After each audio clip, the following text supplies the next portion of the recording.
দেখো আকাশটা, ভীষণ মন খারাপ আমার মতো। তোমার আবার কি হয়েছে? বাসায় কিছু হয়েছে? না, বাবার সাথে ঝগড়া হয়েছে নাকি? আমার পাপাই আমাকে কোনোদিনও বকাই দেয় নাই, আর ঝগড়া তো অনেক দূরের কথা। তাহলে বিয়ে করতে ইচ্ছা করছে, বউ সাজতে ইচ্ছা করছে। চলো না আমরা বিয়ে করে ফেলি। কি বিয়ে? বিয়ে কি বললে হয়ে যায় নাকি? বিয়ের একটা প্রিপারেশন লাগে না? তাহলে চলো আমার পাপায়ের কাছে যাই। তোমার পাপাই জীবনেও আমাকে মেনে নিবে না, কোনোদিনই মেনে নিবে না, আমি তো জানি। তুমি আমার পাপাইকে চিনো? শোনো, আমার পাপাই হচ্ছে আমার হিরো। মামার যাওয়ার পর থেকে তো পাপাই আমার সব, আর আমার পাপাই আমাকে অনেক ভালোবাসে। তুমি দেখো, আমি যেইটা বলবো আমার পাপাই সেটাই শুনবে। এখন তুমি একটু আমাকে বোঝার চেষ্টা করো। এক কাজ করো, তুমি আগে যে তোমার পাপাইকে বলো, দেখো উনি কি বলে, তারপর না হয় আমি ওনার কাছে যাব। ওকে? ভালোবাসো আমাকে?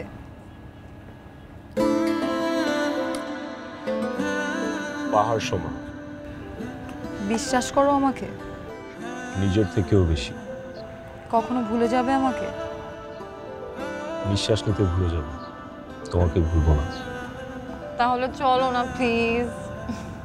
বিয়ের জন্য একেবারে তর্স হইতেছে না? পারলে এক্ষুনি তাহলে চলো। বিয়ে করতে? না, আগে তোমার হিরোর কাছে যাই, দেখি উনি কি বলে, তারপর। চলো।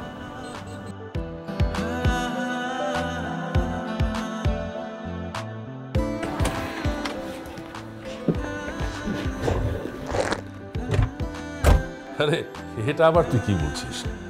তোর ছেলে রাকিব আর আমার মেয়ে জেসিকার বিয়ে আগামী 1 মাসের মধ্যে হবে, এটা কনফার্ম। বুঝিস না কেন, আমার সামনে নির্বাচনী ব্যস্ততা আছে, এর আগে আমি কাজটা সেরে ফেলতে চাই। আচ্ছা তুই একটা কাজ কর না, এখন তো সুইডেনে অনেক শীত, তুই বাংলাদেশে চলে আয়, এখানকার ওয়েদার অনেক কমফোর্টেবল ফিল করবি। চলে আয় না। পাপাই। আচ্ছা বন্ধু, আমি তোকে পরে ফোন দিচ্ছি। কি রে মামনি, কি খবর? ওকে, মানে আচ্ছা বুঝতে পেরেছি। নিশ্চয়ই তোর গাড়ি আবার ওয়ার্কশপে পাঠিয়েছিস না? তো ওয়ার্কশপের ছেলেকে বাসানো দরকার ছিল কি, ম্যানেজারকে ফোন করতে বিল পাঠিয়ে দিত। ম্যানেজার দেখো বিল কত হয়েছে, দিয়ে দাও। পাপাই অনেক,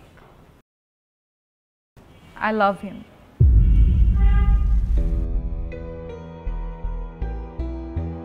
ও